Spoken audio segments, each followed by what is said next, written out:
Hayyee harkafuun akkam jirtu kabajamtoota maatii Qadaaddii Show harramoo Qadaaddii Show kutaa sadaffaan walitti deebinee jirra. Qadaaddii Show kutaa sadaffaan ammoo seenaa qadaadduu Oromoo Aasxaa biyyoota Afrikaa 55 akkuma kan lammiilee Afrikaa biliyoona 1.4 bakka bu'u ilma Oromoo Ambootti dhalatee Guddate kan tolfame seenaa Boji'aa Yaaddessaa isin biraan geenya haga xumura Qadaaddii Show waliin turan affeerraa keenya yeroo maraa yoo ta'u kanneen Qadaaddii Showf haaroo taatan Qadaaddii Miidiyaa subscribe gochuun maatii keenya ta'uun nutti dabalama akkuma kanas qophiin keenya hiriyoota keessan akka inni qaqqabuuf share gochuudhaan nu bira dhaabbadhaa isiniin jennam. Egaan biyyi keenya Itiyoophiyaan biyyoota adda durummaan Gamtaa Afriikaa akka hundaa'uuf gumaachan keessaa ishee tokkodha. Ga'een ishees olaanaa ta'uu beekamuu irraan kan ka'e dhaabbati Gamtaa Afriikaa teessoonsaa olaanaan Itiyoophiyaa keessaa handhuura Oromiyaa magaalaa Finfinnee akka ta'u taasifamee jira.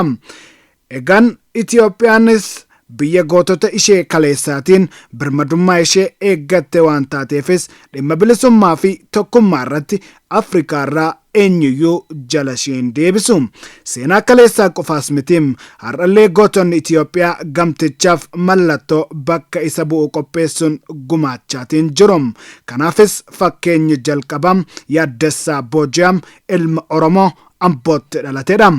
Aasxaa biyyoota Afrikaa 55 lammiilee Afrikaa immoo biliyoona 1.4 ol bakka bu'u kana dhaabbanni tokkummaa Afrikaa erga maqaasaa gara Gamtaa Afrikaatti jijjiireen booda waggoota lamaan booda akka lakkoofsa Awurooppaatti bara 2004 alaabaa isa ture jijjiiruudhaan kan biraa haala yeroo waliin adeemu bakka buusu qopheessuudhaaf murteesse.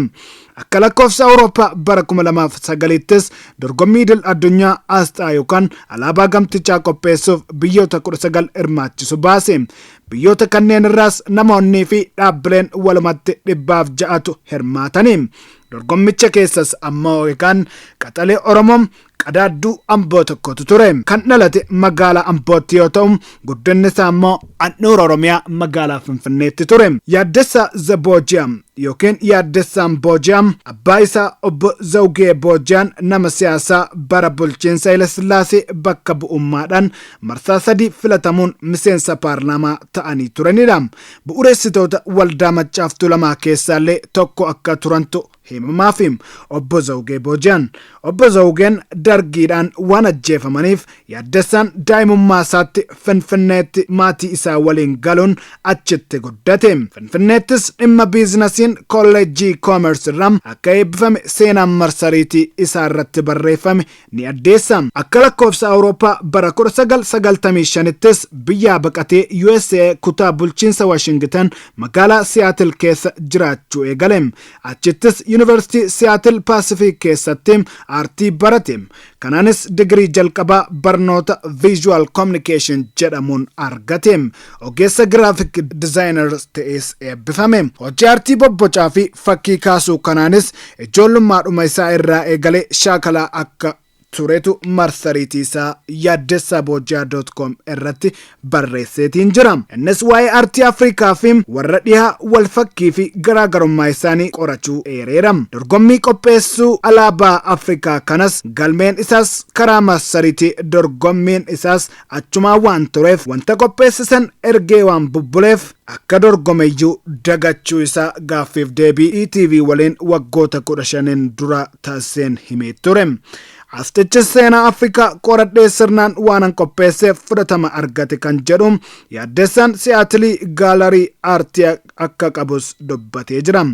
Gaalarii isaa kana keessattis waa'ee mirga namoomaa, mirgoota warreen cunqurfamoo, dhimma jireenya gurraachota, dhimma Afrikaa fi haqaan wal qabatan irratti wantoota qopheesse agarsiisuu isaatiin beekama. Hojiin isaas bara 2006 irraa eegalee ija godhachuu fi kan eegale Yaaddessaan hojiin isaas beekamuu kan eegale wal dorgommii qophii aasxaa alaabaa Gamtaa Afriikaa bara 2009 qophaa'e irrattidha. mo'achuu isaas pirezidaantii duraanii Liibiyaa fi dura ta'aa yeroosi Gamtaa Afriikaa Mahammad Gaddaafiin alaabaa inni qopheesse of cina kaa'uudhaan televiizinii CNN irratti show Larry King Live waliin turtii taasisaniitiin ture. Akka lakkoofsa Awurooppaa bara 2010ttis Finfinneetti argamuudhaan Boji'aa kanarratti maatii isaa waliin hirmaachuusaatu addaate. Yeroo eebbifamus lammii Itoophiyaatu qopheesse wayita jedhamee baay'ee ajaa'ibsiifatame. Ministeera muummee duraanii Itoophiyaa obbo Mallas Zeenaawwiinis isa arguudhaaf hawwii akka qaban itti dhaamuun wal arguu isaa barruu Taadiyoos jedhamu waliin akka lakkoofsa Awurooppaatti bara 2013tti turtii taasiseen Yaaddessaan himee ture. Kana malees yeroo sanatti pirezidaantii duraanii Itoophiyaa Girmaa Waldegoorgis waliinis wal arganiiru. Kanaaf dhagaa nutis kan nuti Oromoon Itoophiyaa qofaaf otoo hin taane addunyaadhaaf gumaachi inni gumaacha laayyoomiti kan jennuufi akkuma gootonni kaleessaa Oromoo kanneen akka Fitawuraarii Gabayyoo Gormoo, Li'ul Raas Mokonnon, Walda Mikaa'el Guddisaanfaan, Nigos Mikaa'el Alii Liiban, Dajjaasmaach Baalchaa Saafoo Roobaafim, Fitawuraarii Abte Gorges Diinagdeefaan gaarreen Adwaa irratti diina hunkuruudhaan injifannoo lammiilee gurraacha boqoo ol qabachiise galmeessuun addunyaa raajeffachiisuudhaan Itoophiyaa biyya birmadummaa ishee eeggatte mallattoo bilisummaa fi dhaadannoo godhatan har'allee ilmaan gootota kaleessaa gumaacha isaanii hin dhaabanne. Gootummaan falmachuun bilisummaa eeggachuun teessoo Gamtaa Afriikaa Itoophiyaa taasise. Cimanii barachuun ammoo gootummaan sammuu misoomse Afriikaadhaaf har'aan kana Aasxaa Gumaache. Maatii Qadaaddii Miidiyaa Qadaaddii show guyyaa har'aa dhimma Yaaddessaa Boji'aa irratti qindeeffanne kana gammaatti daawwattan turanii qophii kan biraan haga walitti deebinutti nagaadhaan nuuf tura. Subscribe gochuun dagatina.